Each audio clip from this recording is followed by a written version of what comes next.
नित्यानन्दकरी वराभयकरी सौन्दर्यरत्नाकरी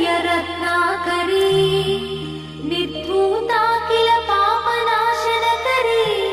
प्रत्यक्ष माहेश्वरी प्राणेयाचलवंशपावनकरी काशीपुराधीश्वरी भिक्षां देहि कृपावलम्बनकरी माता अन्नपूर्णेश्वरी माता अन्नपूर्णेश्वरी नानारत्नविचित्रभूषणकरी